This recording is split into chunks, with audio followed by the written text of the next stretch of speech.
Good morning, Aditi.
Hi, Archana. Hi, Sapna. Hi, let me also get water. I'll get some water.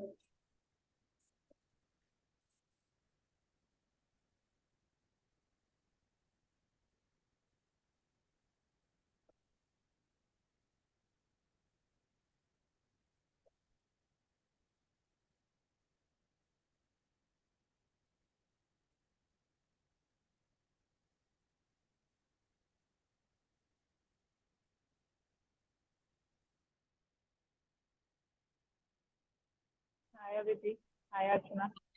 Hi. Swapna. Today I have to improvise on my stand here. Mhm. Gotten my stand at my other place, the studio. So I'm just going to test how this is going to happen. So I'm going to be flipping my book. I'll be making part of the illustration like this, and then the other is going to be like that. But you all don't do it because the only way I can hoist my phone is like this. There's no other camera. So you can only see this part. Let me show you. And I can't keep going endlessly tall.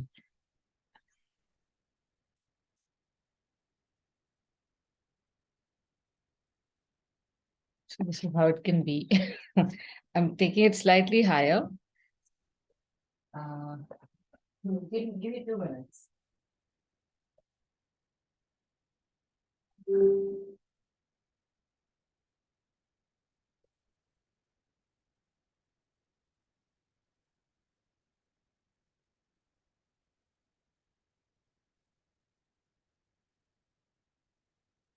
Should come somewhere here. More books.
Okay.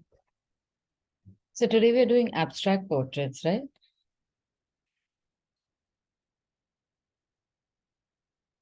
We'll start off with making some very simple facial forms.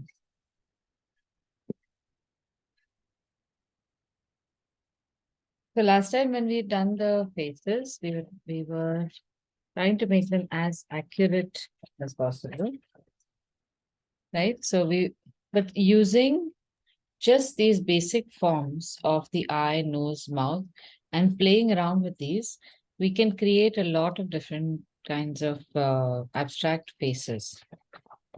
So there's a couple of ways we can do this. Aditi, can you pin your video? Yes, thank you. Right.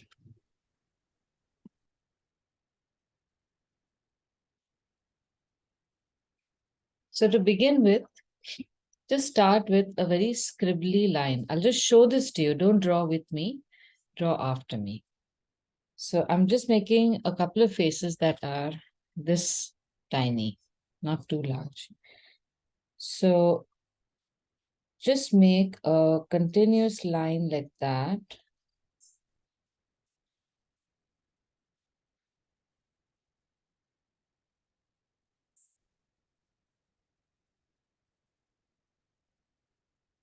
To create a face. So this line, it's at least the facial features. You can just wiggle around. You can also do something like that. Make a circle.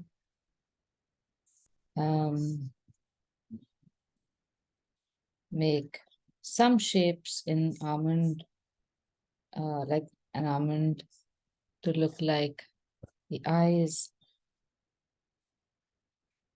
So these are abstractions.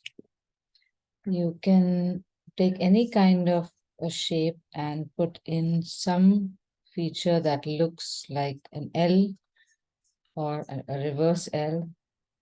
You can then make something that imitates eyebrows or eyes. So like I was telling you last week, even something like this will first make you think of a face than anything else. It won't look like a bag. It won't look like an object, anything other than a face, because the brain is predisposed to recognizing faces first. And so it tends to see faces in in lots of other objects as well. So even if my face is distorted, and I may not even have all the features, or I may have the features slightly unrealistic, it would still continue to want to see a face in that. And that works to our advantage when we want to make an abstract portrait. So I can make something like this.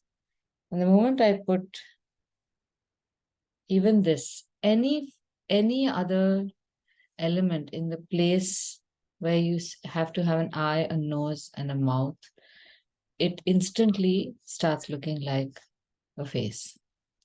Okay, do you want to give it a shot?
Now we can add color to these also.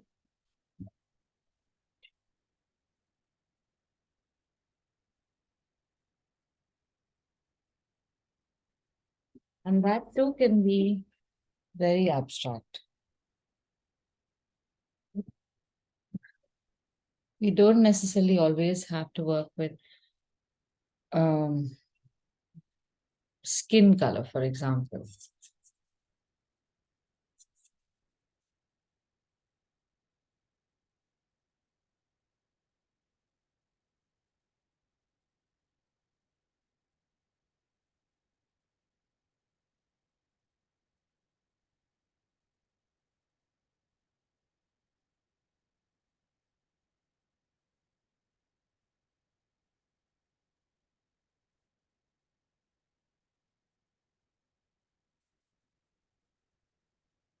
So even if I do something like that,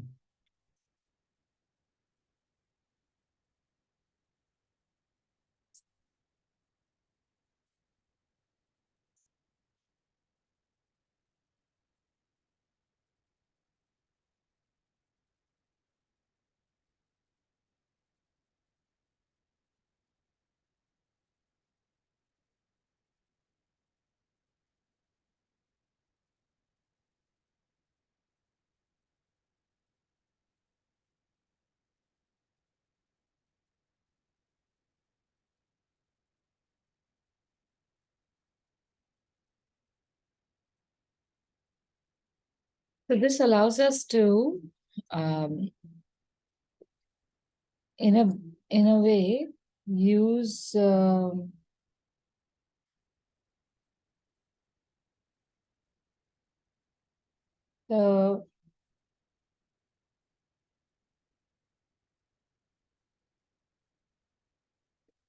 the meaning of a face, for example, can be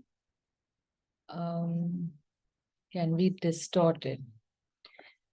So because we are able to recognize or make any bunch of lines look like a face,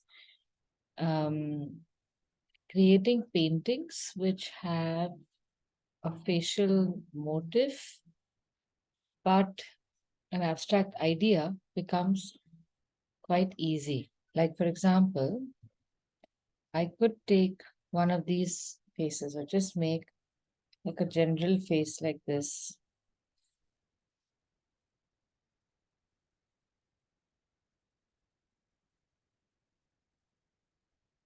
Doesn't look like anyone's face, you know. And then I could create an abstract idea like that.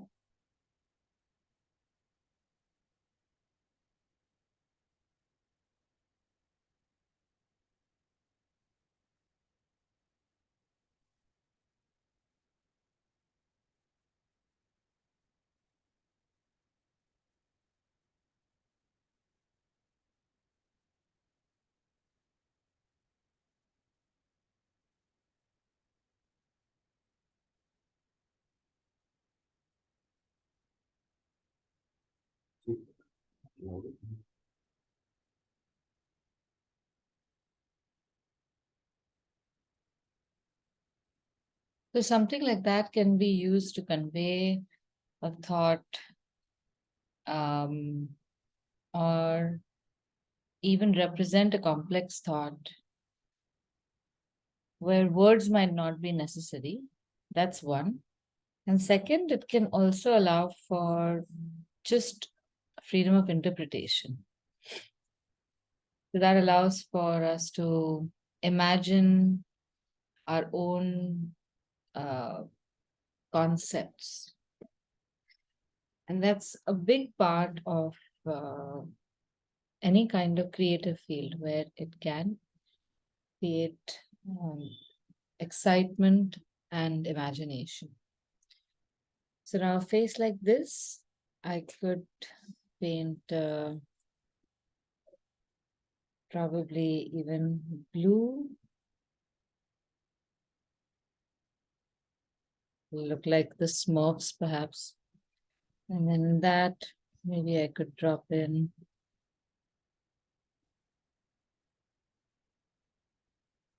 So there's a lot of play of color that we can enjoy.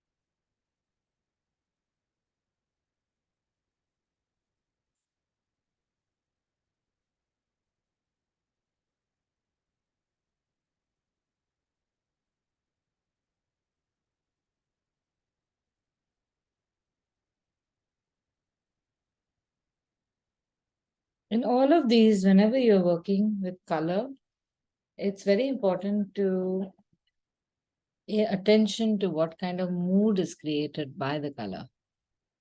Every color makes some kind of statement. Every stroke makes a statement. So how can you make that work for you? That is how we have to look at these things. So suppose this is what I do. So you can use this to really experiment with just minimalism, for example.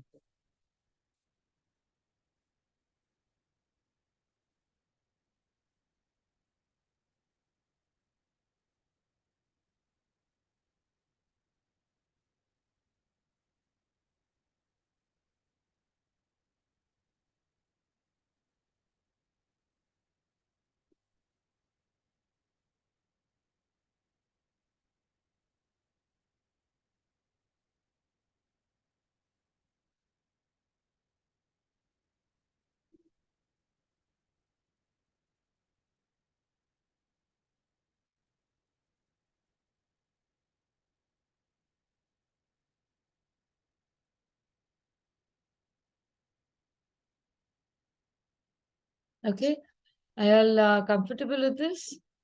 Any questions so far?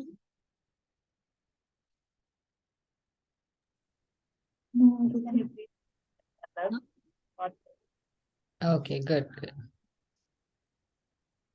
All right.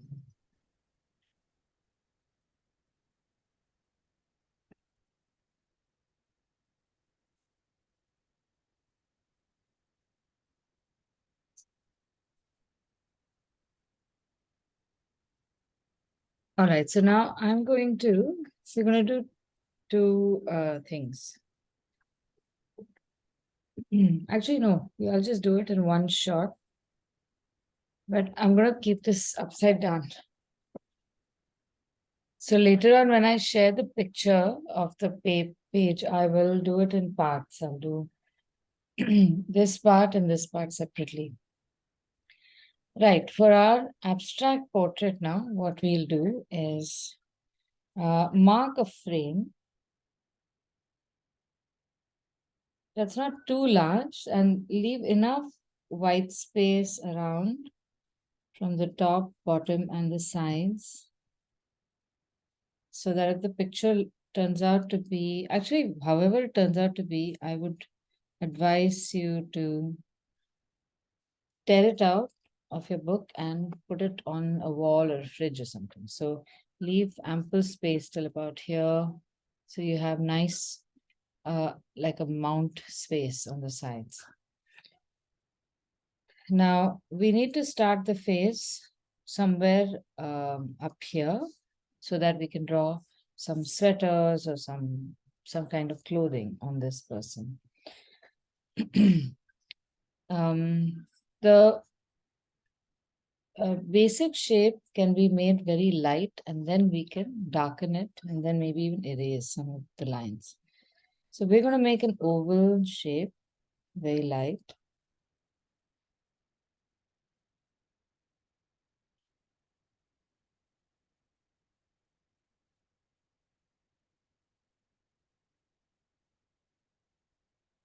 And I personally love making sweaters. So we will create maybe a turtleneck, not a very thick neck, sorry. And shoulders coming down. Now, don't worry too much about the shape because it's abstract. It does not have to be realistic. So I would also advise not to do this, but just for the first illustration, I don't want it to be too controlled. Wait, sorry, too conscious, not controlled. You have to be controlled. So this is our shape, and in this we can now create features. So, for example, if we want the girl's hair to be parting on the side, you can have, you know where the eyes are going to come. They'll come somewhere in the middle here.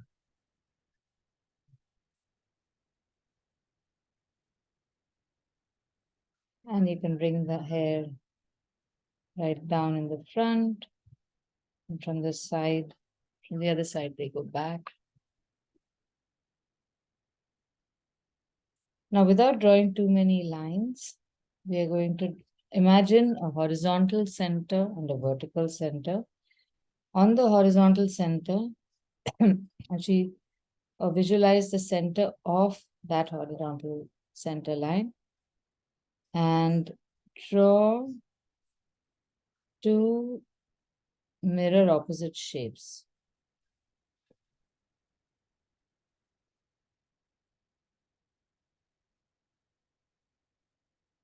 So I have made it like an almond shape where the top is wider, not wider, it's rounder, bottom is shallower. And I am now placing the eyes, not in the center, but a little to the right. Or in both eyes, they have to be the same size, the circle, and just the same amount of right. If you're not confident about this, make them face the front, that's fine. For the nose, we'll make it look, second.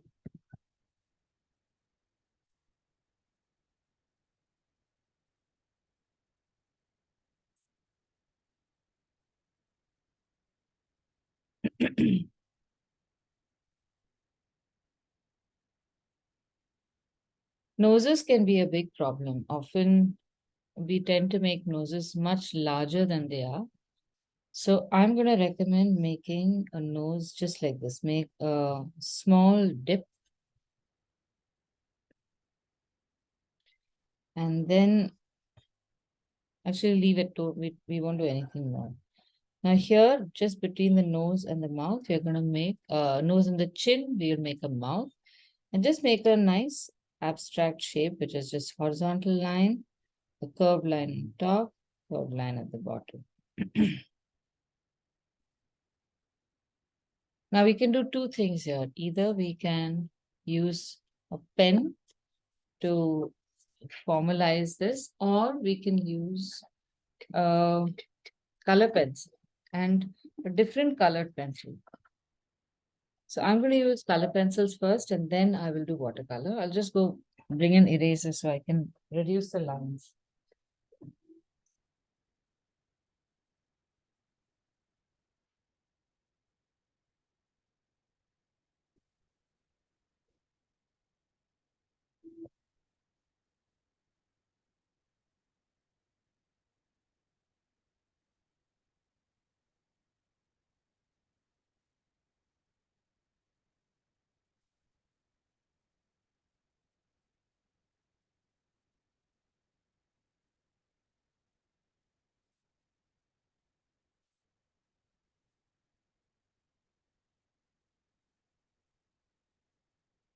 So we can use any color pencil that you want. You can use red, orange, green to make the outline of all this. And then we can paint. Now my color pencils are also watercolor pencils. So some of this is going to run. But it's okay. I'll have a look. I'll see how that looks also. So now the lines are erased so that I can adjust my picture, but we are not making this very realistic. So I can add elements like maybe a little bit of a hair coming down like this from one side.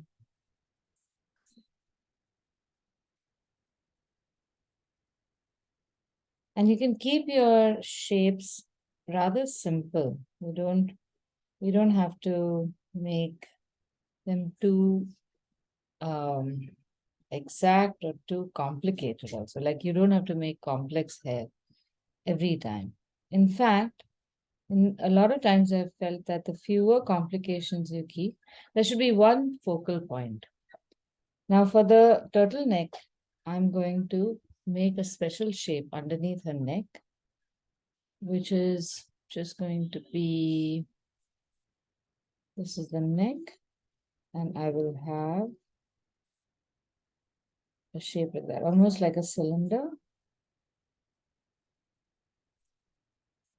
And then from the base of the cylinder, I'll have her body come down like that.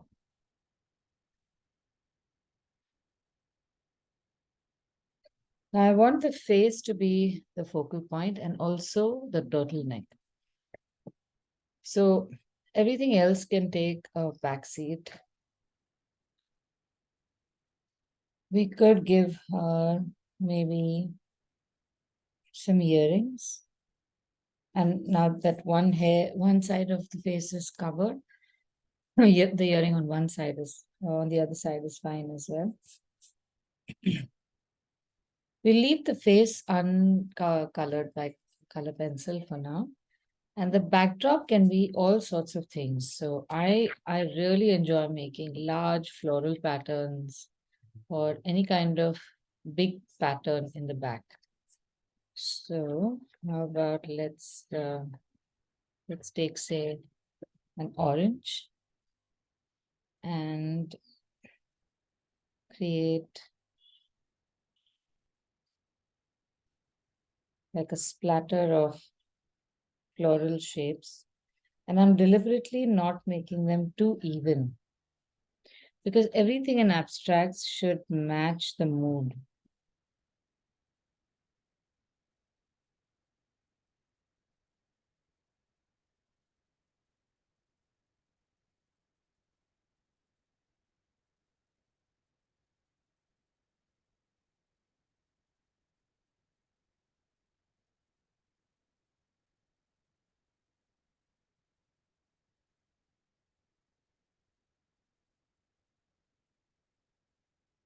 So already you can see it's starting to make some kind of statement.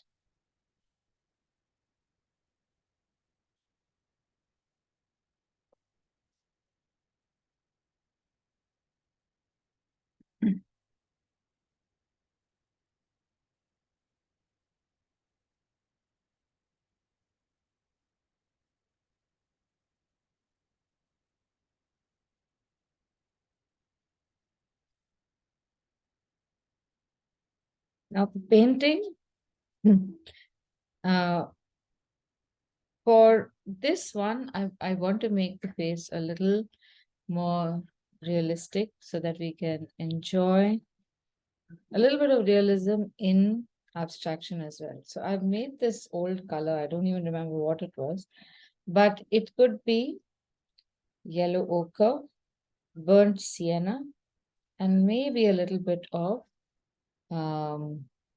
gamboge. So that's yellow ochre, burnt sienna, and gamboge, but watered down considerably so that you don't have a very dark color immediately. And I'm going to apply this as a wash on the whole face, but not the eyes. I have to be very careful near the pencil line.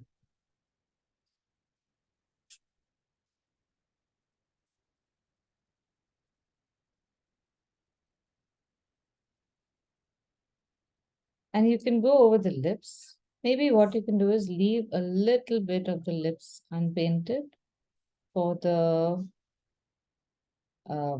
highlight.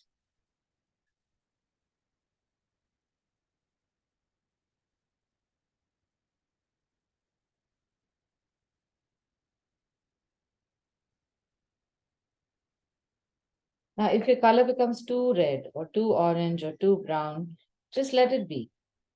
Don't try to correct it.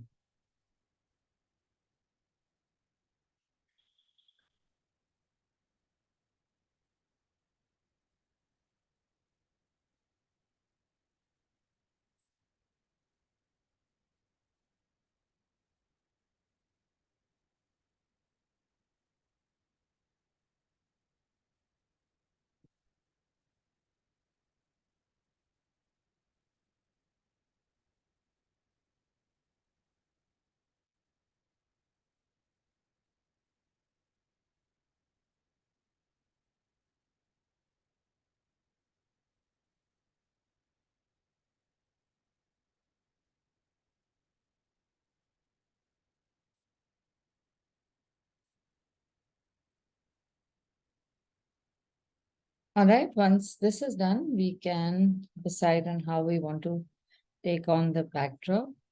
Sometimes it helps to have just a light wash on the backdrop as well. So I'm going to go with blue. I'm going to take a flat brush and apply a blue between the flowers. So this will be a combination of cobalt blue and cerulean blue. And I intend to keep it very light because afterwards I want to make leaves in the same blue tones, but darker. So I don't want this to be too dark.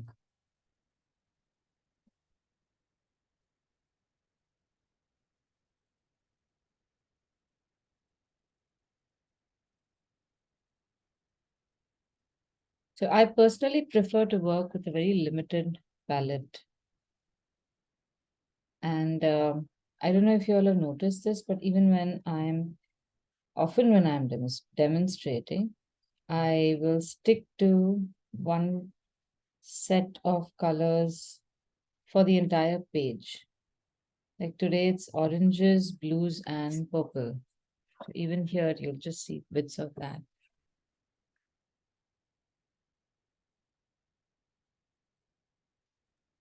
I would say even brushes also. Brushes also? So I have seen like you're the one you use only one brush all the time. I What, try to, yeah. like I have seen like a lot of other artists, they keep like talking about what brush they use, Hmm. what a round brush, flat brush. Huh. I feel like when I actually started doing this, I got every type of brush. Oh, Then I really?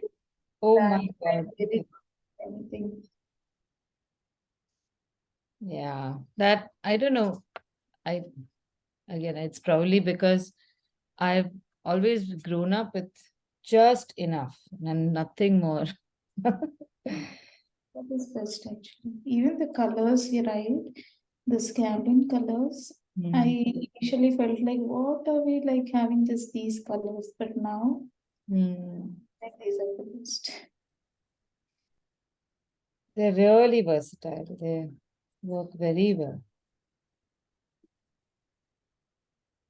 I keep telling myself every year that this year I'm going to get a Winsor Newton or one of those fancy, expensive paints. And then I look at the price and I think, why? It's not that I don't have the money, but it's just I don't feel it's justified. But this year I'm definitely going to get one Winsor Newton. I've decided. देखे तो सही. What's the big deal? Mm. And it could be that those colors, firstly, they often have different shades than the one we might have. So that's an advantage. You can paint more stuff, different stuff, especially when it comes to flowers. There are some specialty flowers that you might not be able to get the right shade, things like that. I'm just assuming, huh? Because so far I've done all kinds of professional work also with Camlin. So I'm hoping that it's worthwhile. At the very least, at least I'll be able to do some watercolor with them. So that should be fine.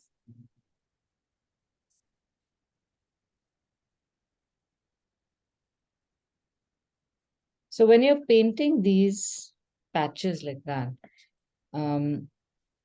we often have a problem with starting and stopping. So suppose I'm painting a patch here, then something over here will dry up. And then the whole thing becomes quite sad looking. So my trick is to keep the edge wet and fairly wet so that you can go to another area, finish one painting and come back and it'll still be available for you.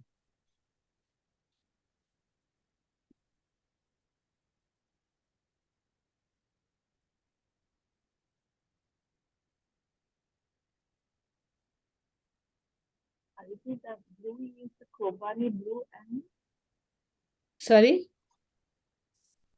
the blue color which you are painting is Kobani blue and Cerulean blue. It's a mix of the two. okay.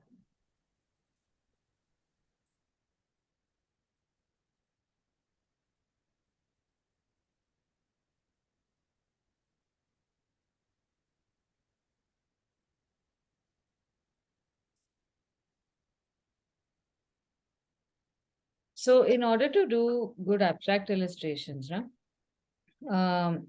it's good to start observing and collecting elements, at least in memory, if not in as real samples, so that you can bring them all together and make some original artwork. Like in this case, the three focal points are going to be, of course, her face, the sweater, and the background. So we want, well, I won't say three focal points. The focal point is just her in a red sweater, and the background is going to be a support to that focus. And there are so many options for backgrounds. So it's important when you are making a painting like that, it's that choice that becomes important. What should I do in the background? So in the beginning, you can just start out with a plain background, just a wash, and maybe do some print on it or something like that, or a texture. And then you can move on to more elaborate backgrounds as well. So when you are, I mean, literally when you are out in the world, you will see things that make for good combinations. Like sometimes you have drapes on which there will be a pattern that looks interesting. Immediately click a picture, because then those start becoming your inspiration. We don't always have to go to Pinterest. Sometimes you'll just see objects put together and they will look good. And you can take a picture of that. So what we look for in a good background is harmony between the elements and the color, the shapes, and the texture, if there is any.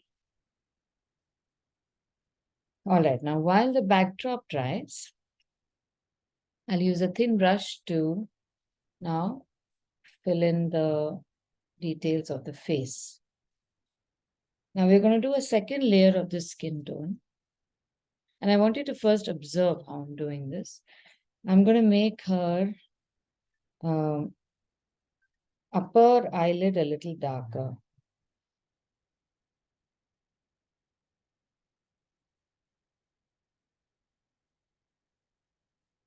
And then the same color I'm going to use for eyebrows. And I'm not going to make them too big. I'm just going to make them like slightly tapering upward towards the outside, but not too big. And the same color will be used for a small shadow underneath her nose and the shadow along the edge of her hair. So these are, I'm just building in a little bit of dimension here. Underneath the neck, on one side it's thicker, and then there's a curve that comes to the other side where it'll be lighter.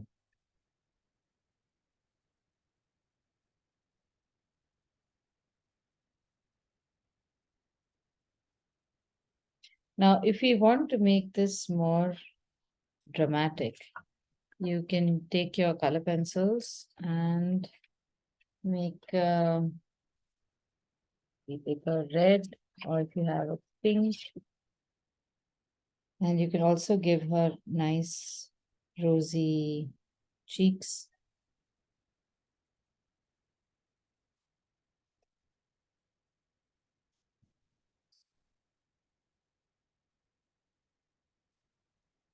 So these elements, these little things which are quirky, are what separate and make the illustration more fun.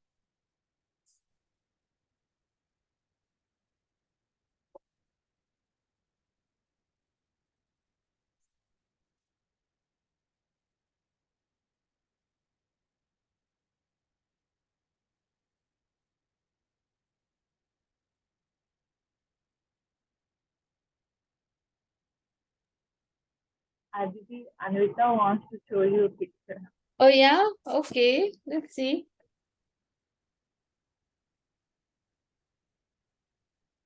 Oh my, wow, let me pin it. Let me just see it in detail. That is awesome. Is that, who is that? Me.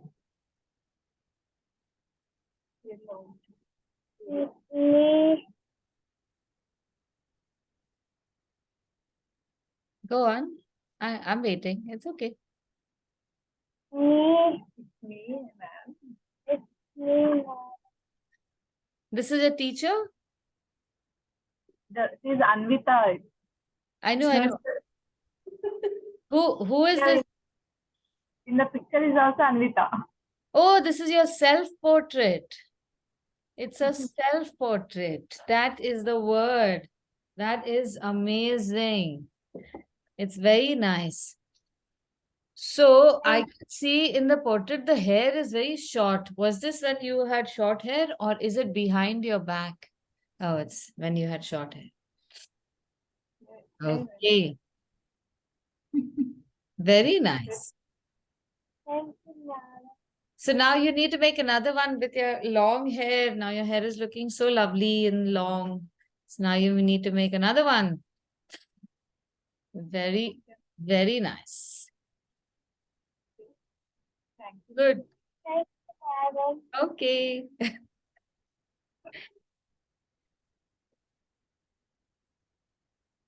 Kids can be very good at drawing abstract portraits. You have to learn from them only. Okay. So now going back,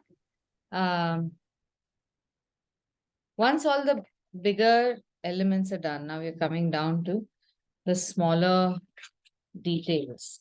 So Aditi, here, yeah.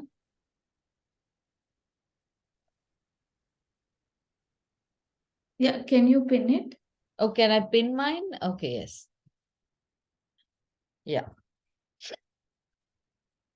All right. Now for the eye, usually now at this stage you can paint the eye anyhow you want to, but I still prefer to do our technique where I will paint the eye with a highlight. So in this case today, I'm going to use the color purple for the eye just to keep it abstract. I'm making an outline of the circle.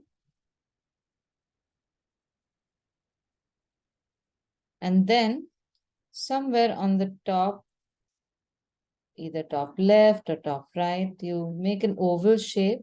That's going to be the highlight. And you can paint the rest of the eye this purple color. Or whichever color you choose. It can be purple, it can be orange, any. You have to just try to keep the circle of the pupil or the iris uniform and circular to the best of your ability.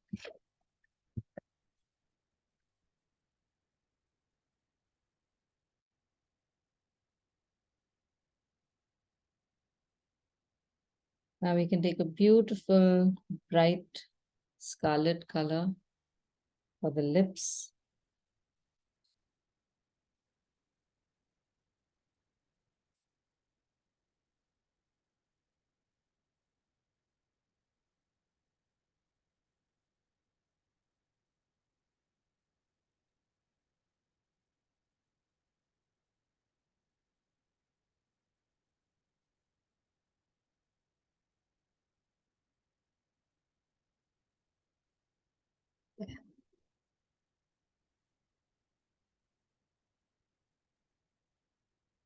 I'm going to use the same scarlet color for her sweater as well. But it's going to be in two shades. One is going to be a wash because we have to create the texture of a sweater, a knit.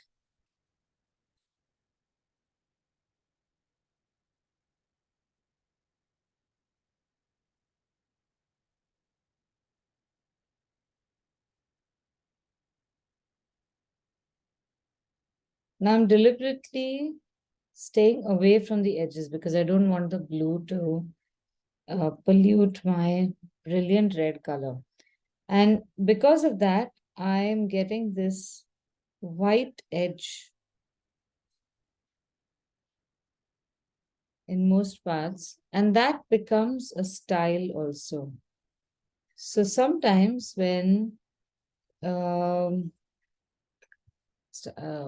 can I explain this?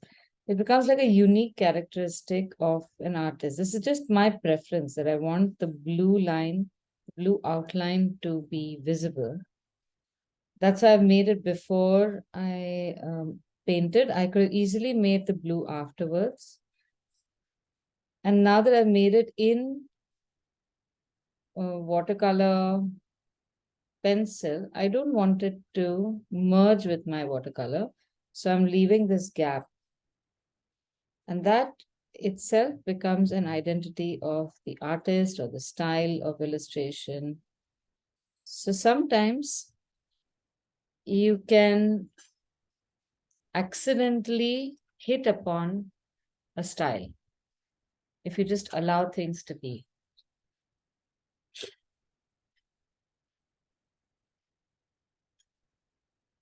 Archana, I think you can load your brush a little more so that you don't get those patches. Now wait a bit. Let this whole thing dry. And I'm going to advise you to paint vertical the next time round. And since you don't have is the paint dry? Don't go in right now. Wait.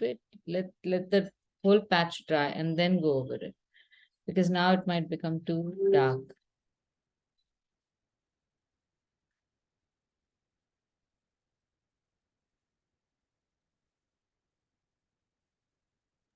It is dried and everything. It's dried? Okay.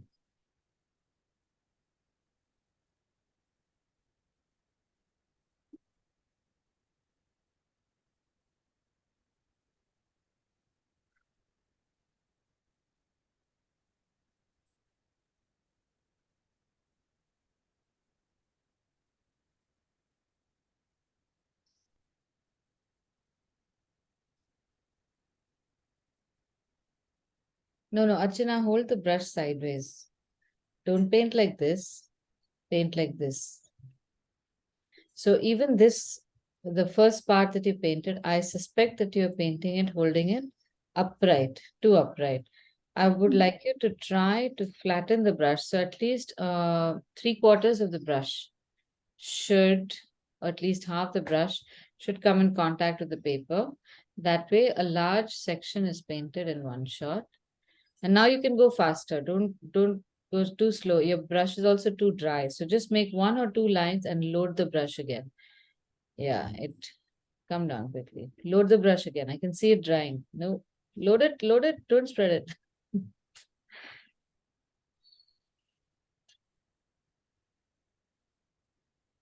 So I think the problem is that you go on painting, but I think you can load it much sooner.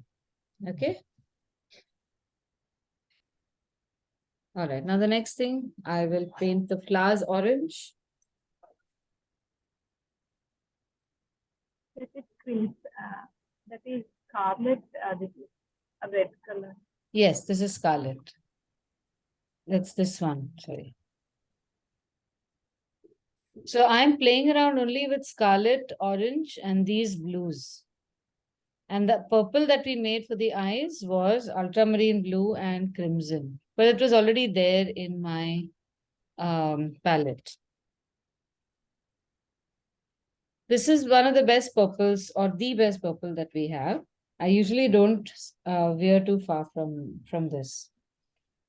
Okay, my paint is slightly wet here, so I'm just going to dodge around it and paint the flowers.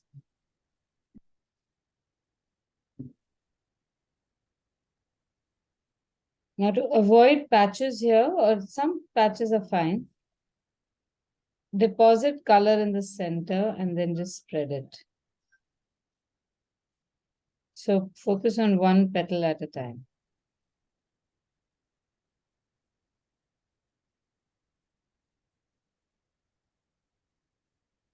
So this is what I'll do. I'll put some color in the center.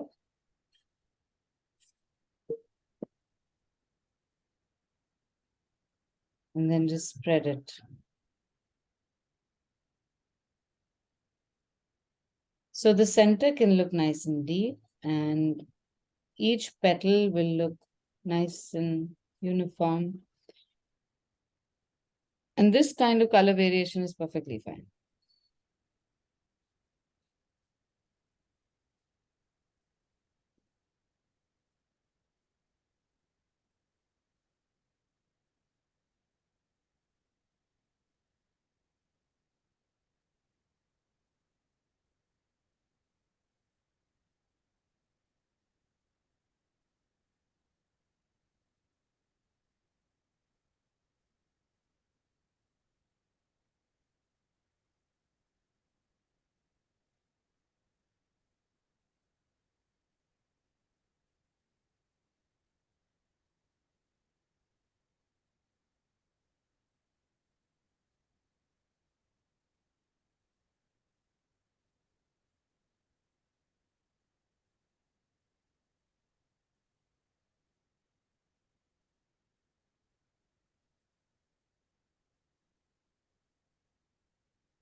Now, often in paintings, there is something, I don't even know the term for it, but you will find some kind of recall, like some colors in one area are used in another area. So here I'm going to use orange in her earrings.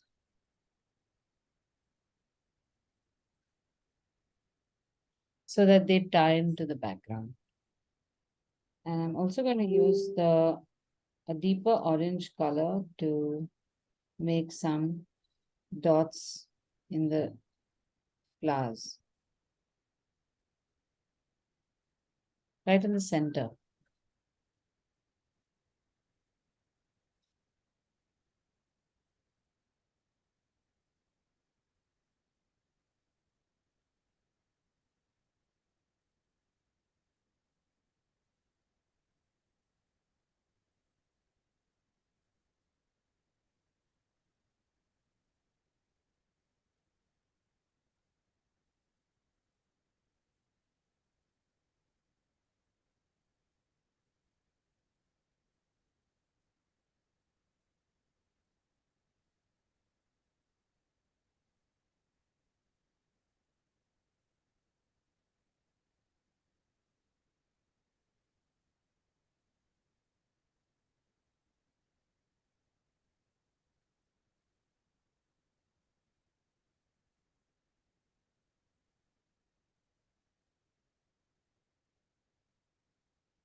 Aditi, are we not going to draw ears? No, we don't need to. Okay. The ears look very funny in pictures like that. They just stick out and they don't need to be seen. More often than not, we don't see our ears also. If especially if your hair is down, you don't Mhm. see. Okay. Okay, so that's done. Now, if you want to make the hair blue or something, you can make it at this stage, or even red or whatever. But I'm going to make them black.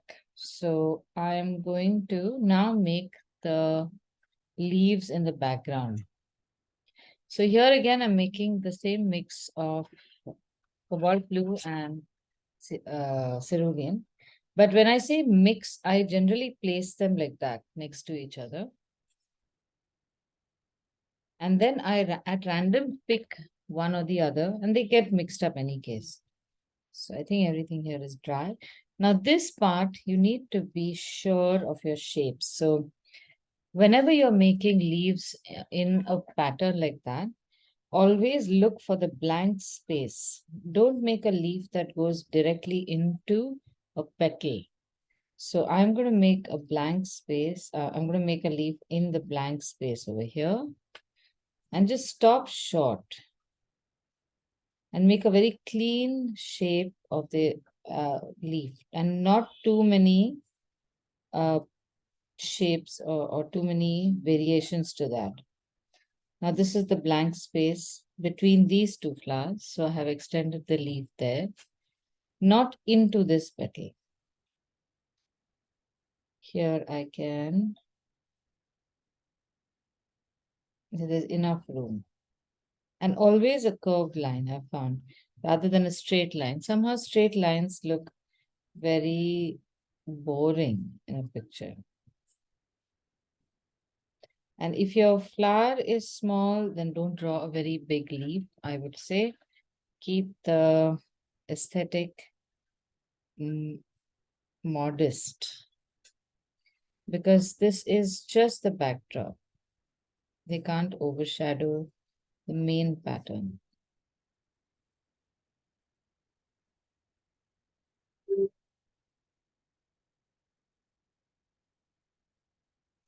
Now, not all leaves are going to come out from flowers. There can be some leaves that come from outside into our pattern as well.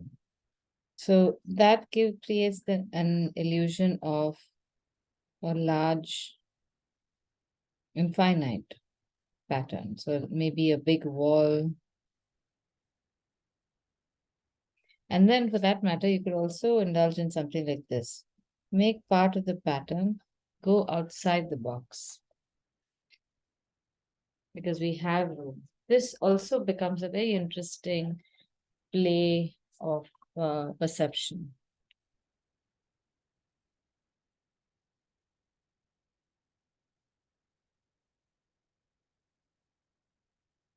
When you're making the stems, though, of the leaves, avoid making very snaky line. Make it a simple curve. That means you will make it just one single line like that instead of this. This is a compound curve. You don't want that. Just keep it simple.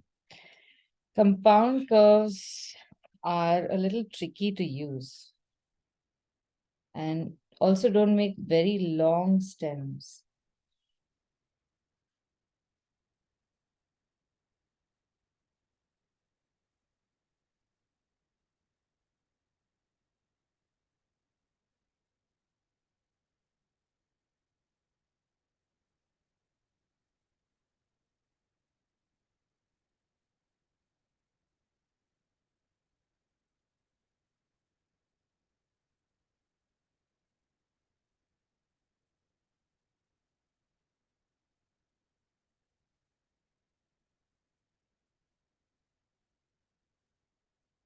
I'm making a few leaves also go behind the petals. Again, just to create some dimension, some interest, and some unpredictability.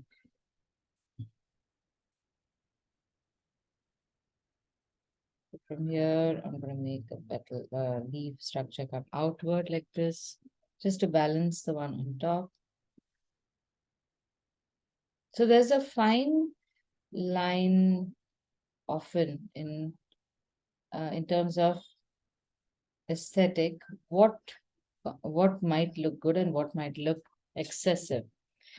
And if you're going to do any original work, you are going to have to gamble and make an artwork first before you're sure that something is going to look or good or bad. And there's no other way. I mean, there's no formula that you can follow and say, okay, this is definitely going to look good. This is definitely going to look bad. And I don't think you should use any formula anyway. So you start arriving at your own preference. All you need to know, the formula is that your elements ought to be balanced. But what that means and how that works for your artwork is up to you.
Archana, are you holding the book?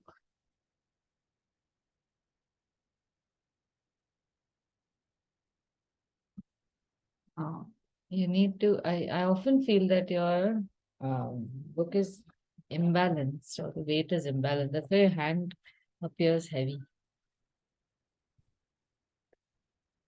Now, to keep this more filled up, what one can do is add more subtle motifs to this texture. So I like to add some dots, and I'm just going to do that in blue. So in the spaces between the blank spaces between the filled up elements, I will make these dots, and they become almost like placeholders, acknowledging the vacuum, and that's good enough for creating this feeling of filled up space.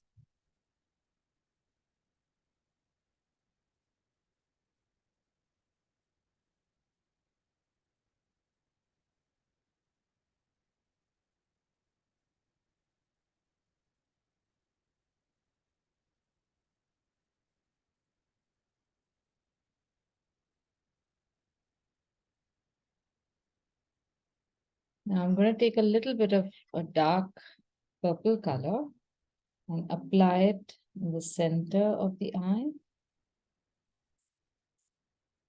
for the lens and a little bit along the top edge. Just a sweep of color along the top edge. Now the next part we can do either in paint or pen or pencil, whatever you are comfortable with. I'm going to get a very thin brush for this one because I want to make her eyes. And I'm going to make that with, again, a deeper brown. So in the skin tone that we made, I'll add a little bit of burnt umber because I don't want to add too much black to her face. And just using a thin brush and burnt umber, I'm going to create like a darker upper lid. And the same color I'm going to use for her eyebrows. And if you're confident about the eyebrows, you can make them darker, or you can keep them the way they are.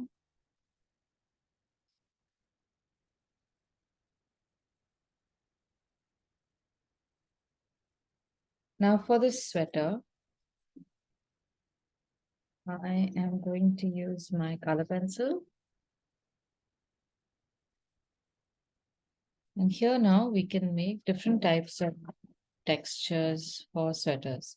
One of the nicest ones that I've made has just been like a V pattern. So now when you have a pullover, you can just make vertical lines like that. That's one. And the difference in the feel of the pencil line versus the watercolor itself will give us a nice texture. And you really don't have to do more than this. Same thing for the neck. But make the rib a little thinner.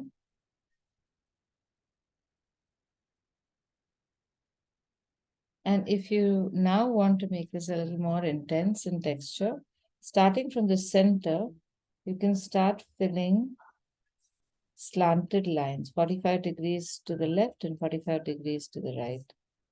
So they will look like knitted stitches.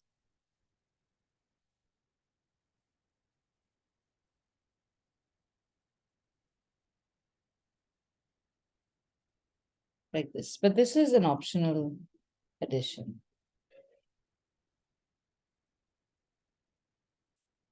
I'm leaving some gaps between the vertical lines and the oblique lines, as you can see. You don't need to make them look like a mandala pattern. This keeps the illustration softer.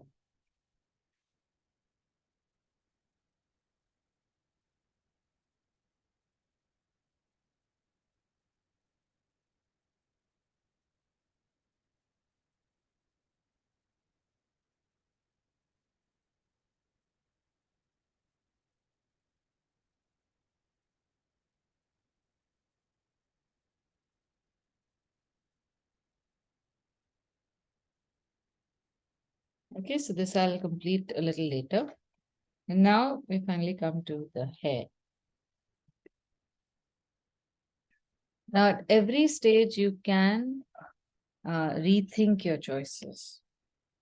So, if you're sure of black, then you can make black, or you can also make it purple or blue, any other color you want also. But remember that just because in the beginning you felt you should make something a certain color does not mean that you always have to stick to that. Because obviously, as you continue painting, your illustration evolves. So I'm still going to go with black because I think that would really make a good impact.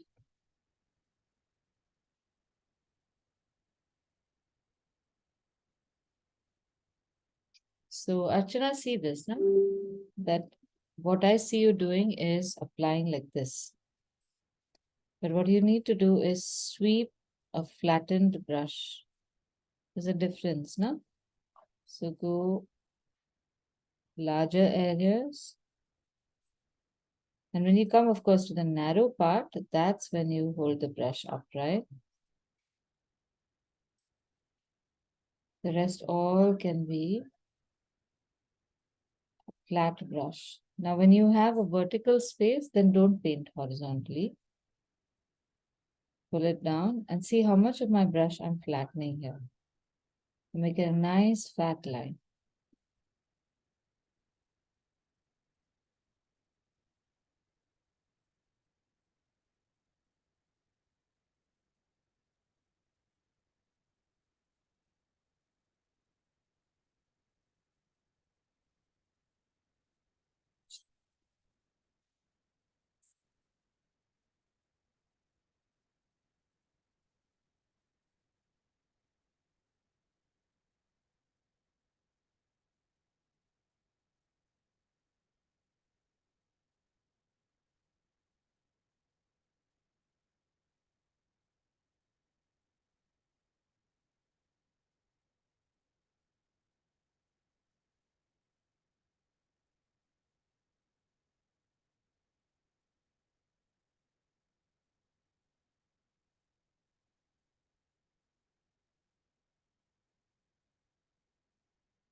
Now the sweater pattern, you don't need to continue it in the ribbing of the neck.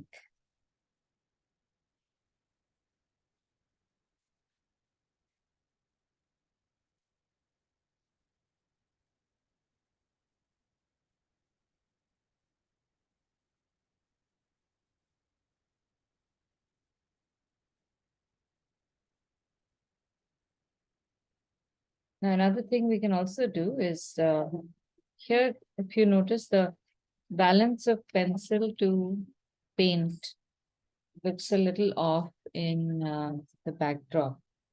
So we can always draw few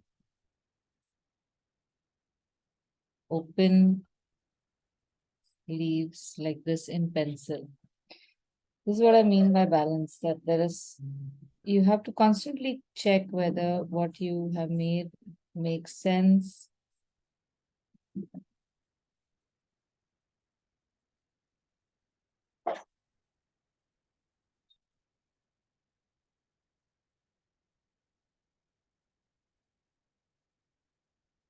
But if you don't have color pencils, if you've not used it at all, you don't have to bother with this.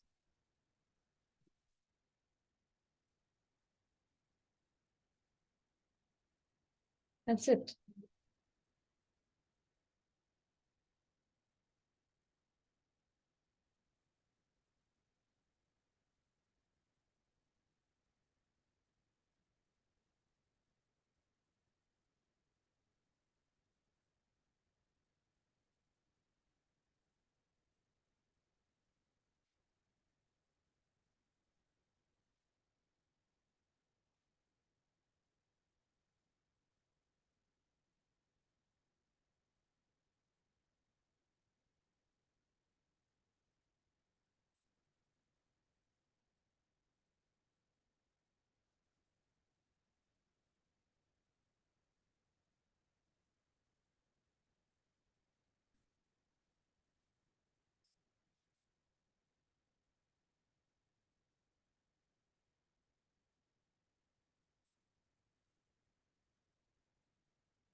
Oh, no, it's looking nice, Arjuna. Very good.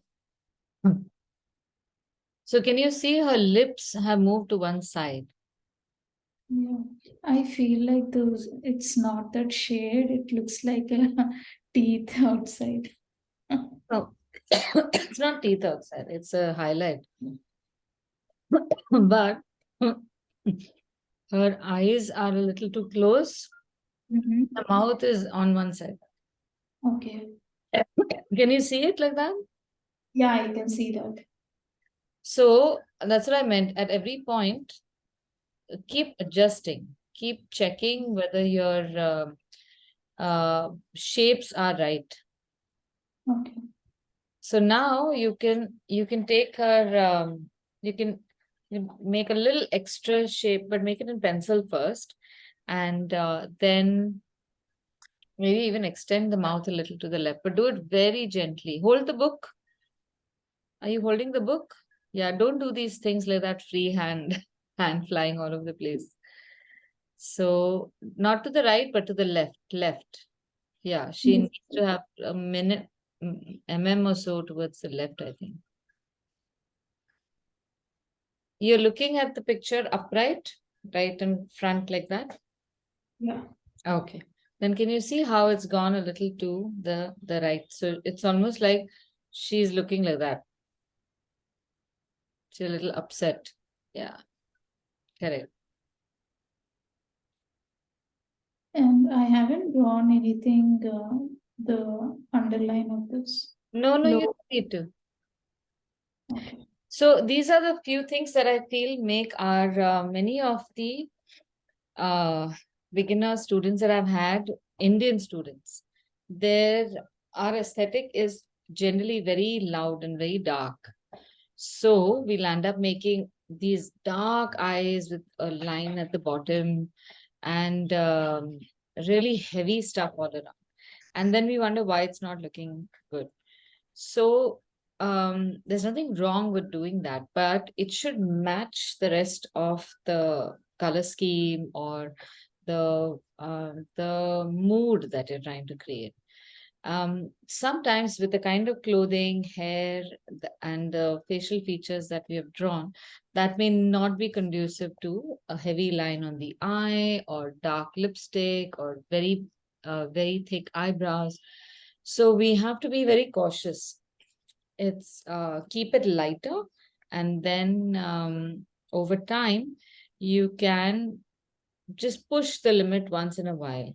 So if this were an Indian looking girl where her hair is already dark, but if she was wearing a sari or the print was on her outfit, then we might be able to balance that out with very dark eyes. But don't be in a rush to make the line on the lower lid. Okay? So Aditi, can you just tell me like this body proportion to the head, like Yeah, how that's fine. what should be the measurements? Like sometimes I end up making the shoulders very wide. Okay. So for an abstract portrait like this, you can make the shoulders wide, you can make them short. I would still say be a little conservative and keep everything slimmer and closer to the body's size. And so just a little wider. Your shoulders now, if we were to make a body croquis, um, shoulders are 1.5 times the head. So say you take this as the head measurement, you take it to the side, your shoulders would be from here to here would be the head, and then half of that would be on this side. So that is a basic measurement that you can go by. The shoulder and neck, I'll just draw this.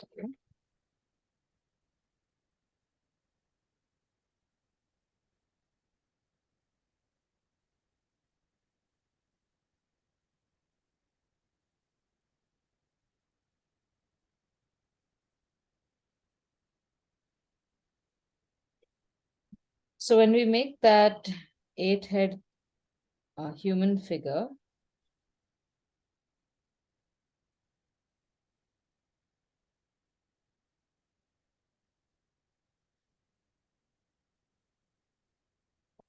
so this is 1, 2, 3, 4, 5, 6, 7, 8. Yeah. This is the head. At 1.5, you will make the shoulders. Okay, this 1.5. And the shoulders themselves are also 1.5. So they'll be about somewhere over here. Till 3. And then you have, oh, let me spotlight this. So somewhere in the middle of this 1.25 is where you will have the neck, and then you will have the shoulders come down like that. At 3, you will have a waist that you can take in, and at 4, 1, 2, 3, 4, you will have hips that will come sideways. 7.5, you will have ankles. Bring the legs down. So this is fairly, it's pretty logical. You don't want to make there's I mean, there are basic rules, but if you think about it, it's the shape that you want to make. Now, if I want to make a lady that's really, really wide at the hips, I just have to make this measurement much bigger. If I want to make the shoulders wide, then I have to make this measurement bigger. Now, a shape like that, how would it look? Wide hipped lady can easily look, can also look nice.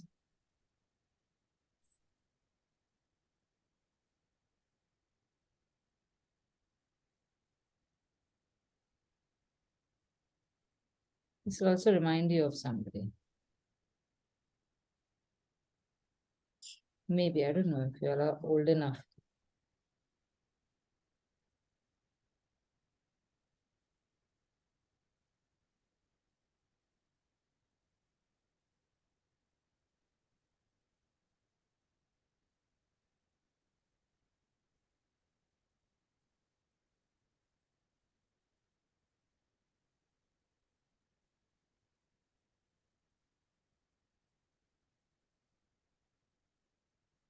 See, this looks quite cute. So it doesn't always have to be a very svelte shape. This would be the Asha Parekh silhouette. Do you remember Asha Parekh? I hope you know. Yeah, Didi. I like the movies. So if you want to make a poster of the 60s or something, for example, you can easily make like a bouffant.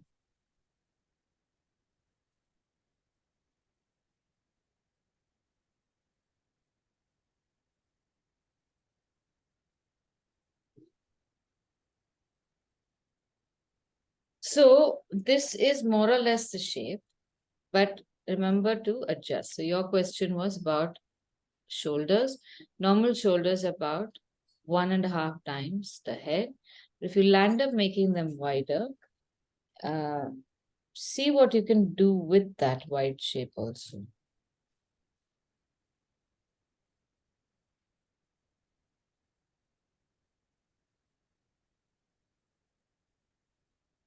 So wide shoulders was a thing in the 80s.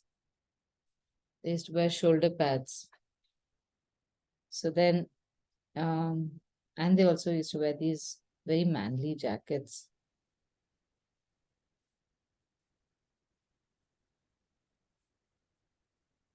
A very weird silhouette like that. And hair was pretty wild.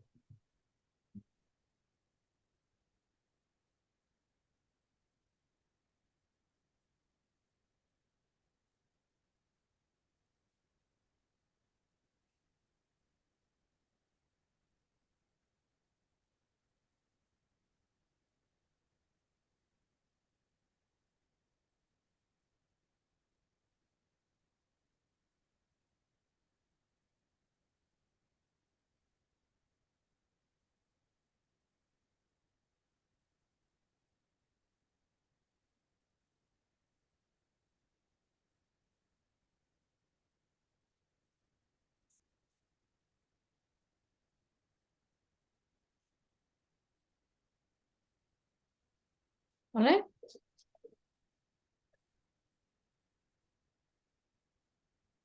Yeah, Didi. Thank you.